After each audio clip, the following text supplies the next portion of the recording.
Hey everybody, and welcome to your daily moon power message. I'm Yasmin Boland. For those of you joining me for the first time, I'm an astrologer, I'm a moonologer, and I'm a best-selling Hay House author of books including, actually I've got two of them in my hands right now, the Moonology Diary, that's the 2021 for this year, and also the book that started it all, Moonology.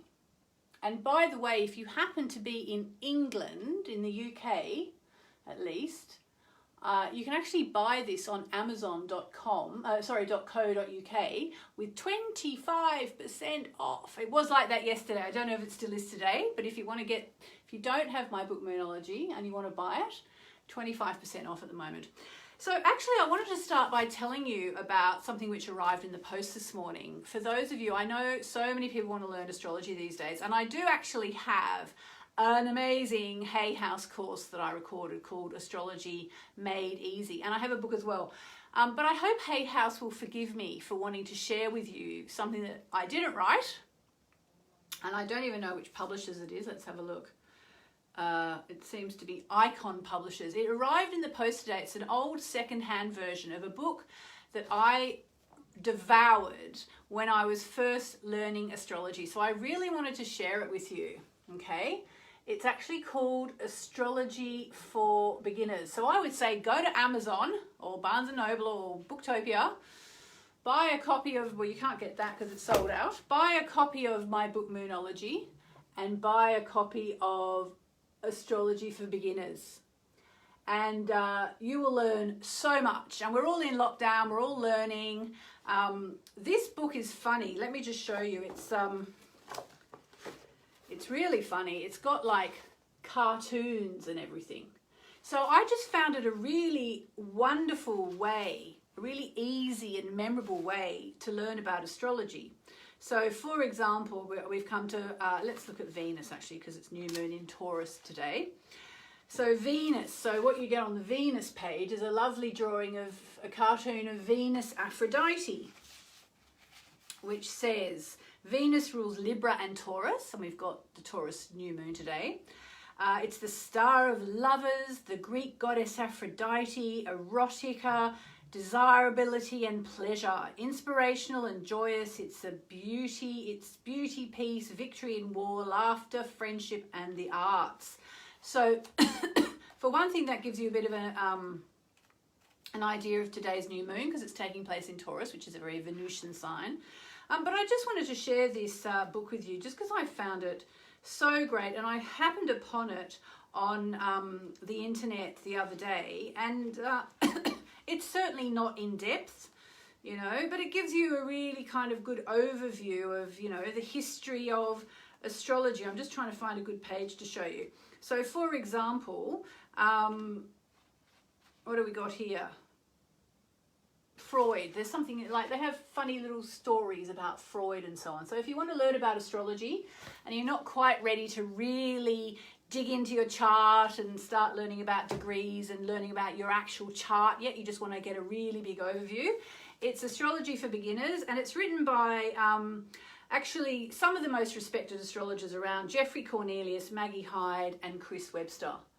And I think you can probably only get it on secondhand. And again, I'll give my book a plug, Moonology. It's actually been in the Amazon astrology bestsellers charts now for more than 200 weeks, and you can currently get it with 25% off. If you're in the UK, I'm not sure about the US if it's on special there, but it's actually 24% off. So I also wanted to draw your attention to something that's in my Moonology book, if you have it. If you haven't quite worked out how to use this section, this is one of the most useful sections in this book, because it shows you how to work out where the new moon is taking place for you. And then once you know that, you know which part of your life the new moon is energizing. I'm going to get more into this later today at midday, so about 45 minutes. I'm going to be hopping over to the Hay House page, and I'm going to do a full new moon online session that I do every new moon. We'll be doing all sorts of things, chanting and card reading and so on. But I wanted to give you a taste of it here as we get ready. So, for example, what you need to do is you need to look at your, hang on, sorry. It's page 80, okay? Page 80. So what you do is you go to the book and you look at the name of your rising sign, okay? And if you don't know your rising sign, I've given you resources in there, but just say your rising sign is down here. And then this is the name of all the star signs. So basically you kind of, it's like one of those things where you run your finger along there, and in this case it's going to be Taurus. So you can work out which house or part of your chart. So for example, if you are Aries or Aries rising, but you should look at your rising sign if you know it, then it tells you the new moon in Taurus is in your second house. Or if you're Taurus rising, it's in your first house. And if you're Gemini rising, it's in your 12th house. If you're Cancer rising, it's 11th house. Leo, 10th house. Virgo, 9th house, and so on. Libra, 8th house. Scorpio, 7th house. That's your love zone, by the way, Scorpio rising people. Sagittarius, 6th house. Capricorn, 5th house. Aquarius, 4th house. Pisces rising, 3rd house. And then what you do is you turn to the back where it tells you what it means for if you've got, for example, new moon in your 8th house or whatever, and you get all the information in there. So I just wanted to share that with you because I haven't sort of spoken about this book for quite a while now, and it really is a fantastic resource if you are working with the moon. And if you are working with the moon and you are in my membership area, I'm actually going to do a Zoom call in the next couple of days as well to take everybody through all that. So there you go. And by the way, if you want to understand the basics of working with the new moon and the manifesting process that I use, I go to moonmessages.com/new kit, moonmessages.com/new kit, and you'll get all the free tools that I can offer you. And they are going to help you with things like new moon wishing and making wishes at work, and understanding the new moon wishing process, because what's really important to know is that the new moon is the time for manifesting. Now, I read something the other day from my teacher in India, actually, which said you don't need to tell the divine what you want. The divine always knows what you want, okay? Now, that's absolutely true. However, I would argue that sometimes we actually don't know what we want, you know, and the divine might know what we want, but we haven't worked it out yet. And so I think that's why we are encouraged to be clear about what we want, even by my teacher in India. So now as we come to the new moon, it's time to get really clear about what you want, okay?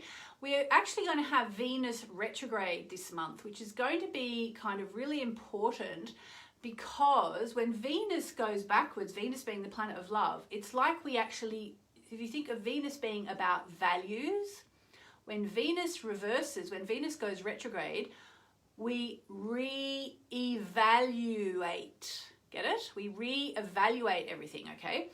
Now, because of the coronavirus situation, there's going to be a lot of re-evaluation going on. Like, what has this cycle taught you about what really matters, okay?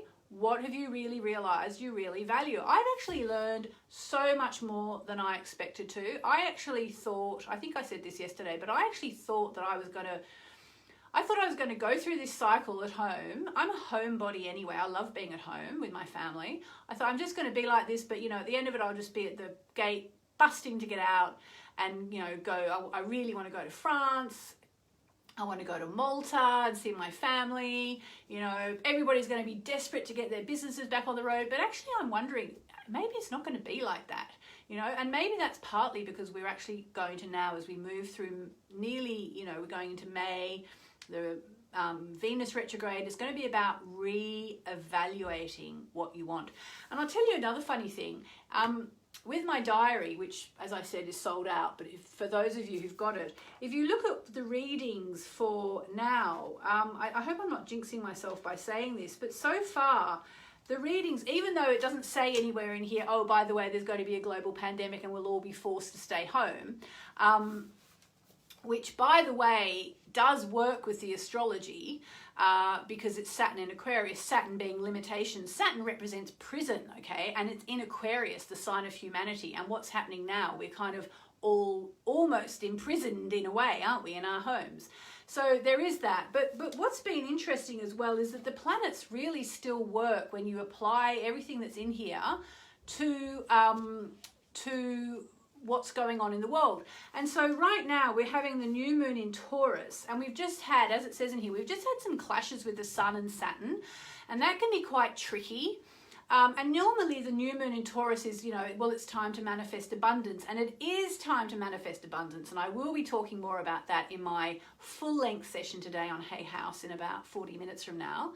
But it's also a time where, a lot of people are suffering because of the lockdown. A lot of people have lost their jobs. I don't know about the rest of the world. In England, we have something called furlough, which basically means if you earn under a certain amount, you can sort of not work and get paid, I think, 80% of your salary. And that sounds good, but I think it's very worrying for people because they're kind of like, maybe they feel they're halfway out the door. There are people who work for themselves. I've got a very good friend who runs choirs, for example. Hi, Rebecca. And, like for her, it must be hard unless she's managing to do them all online because, normally she'd be going and getting, 30, 40 people together every 3 nights a week or 5 nights a week for her choirs. Obviously things like that she can't do because of social distancing. I was also quite worried for my beautiful friend Anna, who's my hairdresser, because she's Portuguese. She's flown home to Portugal, but it's very hard for someone like Anna. She runs a business. She rents a property that she runs her hairdressing salon on. How's she supposed to make money? She can't be going in closely to people and cutting their hair. So it says here in my diary, with clashes between the Sun and Saturn and Mercury and Pluto this new moon week, it's time for everyone to work through their blocks to abundance, okay? If you're financially sorted, thank your lucky stars and help someone else. Well, in a way, that's me. We are, touch wood, we're good because we work online anyway. So I'm trying to help other people. And if you can help other people, pass it on, pass it forward. Now, here's one thing I can teach you. The thing to understand is that money is energy. Do you get that? I know that's a weird concept. I know it is, but it is just energy. Think about it. What is money? I don't have any coins or anything here, but what is a piece of paper? A $50 note, a £50 note. It's literally just a piece of paper that we have ascribed meaning and value and energy to, okay? It's all in our heads, just as recessions are all in our heads because, in a recession, everybody stops buying and that just has a domino effect and the whole economy collapses. But it's literally, money is energy. Money comes from our belief about it, okay? Think about it. Money is printed on paper or encoded in plastic, and we decide that a £10 note or a $20 bill mean something. It's just paper. Or we go cashless and a little plastic card and a computer calculate how much we have.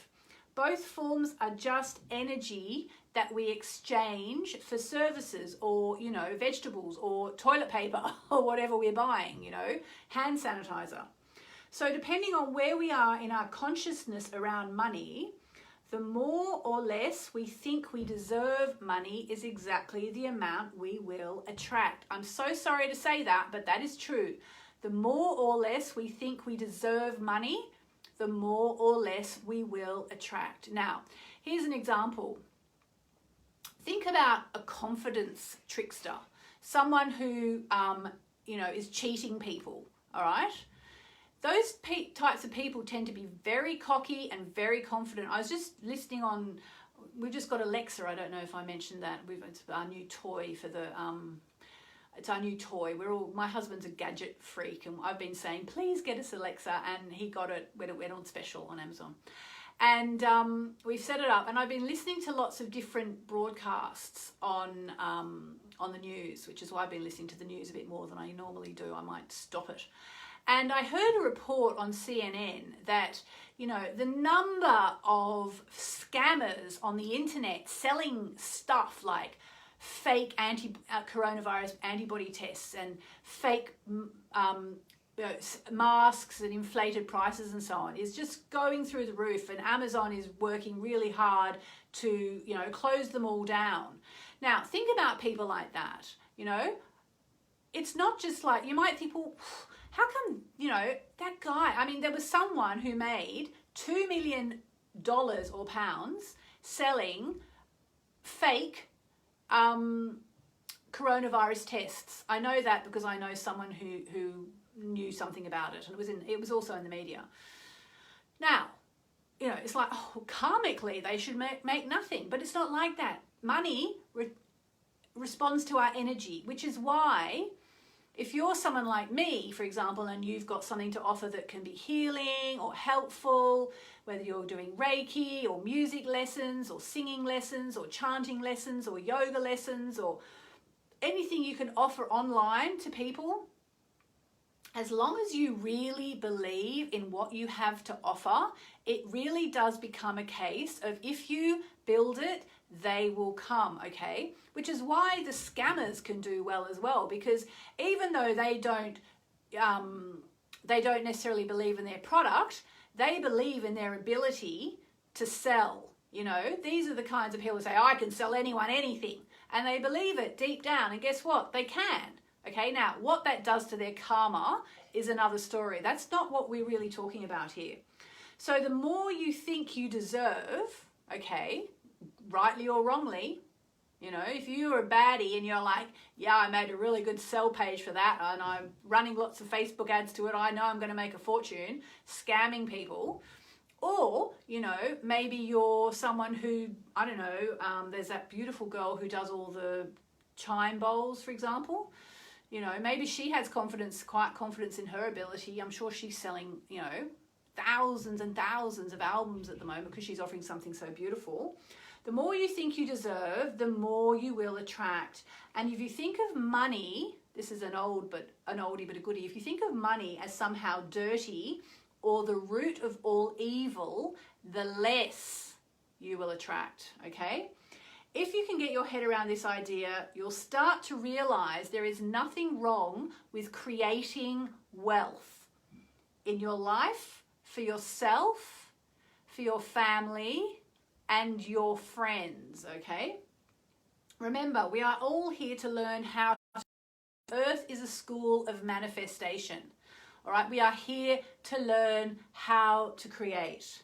And creating financial abundance and all the creature comforts that buys is a fine thing, all right? Just remember to be generous too. That is a key to working with the exchangeable energy of money, and it's really true. It's so important to be generous as you can be. Now, I'm not saying generous to a fault to the point where you don't have anything, but you know, if you can be smart and generous and work out what you can share, you know, maybe you can afford £5 here, £10 there. You know, maybe you gave something, if you're in the UK, maybe you gave something to Captain Tom for his, you know, when he raised £22 million or whatever he's raised. To keep a bit of money energetically flowing is absolutely amazing. Or, you know, maybe if you know there's a family up the road that's doing it really, really tough and you can spare £10, you know, $10, stick $10 in an envelope and stick it through their window, their letterbox. They don't know. They don't need to know where it came from, you know, stuff like that. So these are all things to think about now, because we're having the new moon today in the sign of Taurus, okay, which is the sign of abundance. We've all been cooped up here. You know, I'm getting a bit of cabin fever now. I literally haven't left the house for 3 weeks. My husband can't believe it. He's gone out a couple of times for supplies, But my son and I have not gone beyond the front gate. We've gone out to the front door on Thursday nights to bang the drums for the NHS carers, but beyond that, I've not left the house. And we have a courtyard garden as well. So I'm going to leave it there. We're going to talk more about money in half an hour over on the Facebook Hay House page. You can actually register for the event if you want to get a reminder, if you're worried that you're going to forget between now and the next half hour. You can register it on my Yasmin Boland events page. I think if you go to online gathering for new moon in Taurus and you just click going, then I think 5 minutes before it starts, you should get a message. But we'll talk a bit more about money. I'm going to do a chant for the goddess Lakshmi, who is the goddess of abundance. And we will also do a new moon spread. Okay, so there's going to be that. I will also read your comments, as I always do. Joanna says, I'll watch Hay House live, but thank you for this one. I was with my diary and Moonology book yesterday. Yeah, if you've got my either of these two books, this is the time to pull them out, because this is when they work for you. That, you know, as well as working out where in your chart the new moon is energizing, you'll also get tons and tons of ideas for working with the new moon. In fact, there's a section, the top 5 things to do with each new moon, and I'll go through that in the live as well, but that's the book Moonology. And just a reminder, it is nearly 25% off on amazon.co.uk, so I'd love you to grab a copy and get that discount. I'd be delighted if you wanted to do that. So that's on Amazon, and I think it's just short term. It was there yesterday. I didn't check this morning, but I think it's 24% off. All right, so I will see you back here, but on the Hay House page. And as I said, we'll be doing a chant. We'll do a new moon reading with the cards, and we'll see what else we're going to do. And lots and lots of love. And remember, new moon in Taurus, money is energy.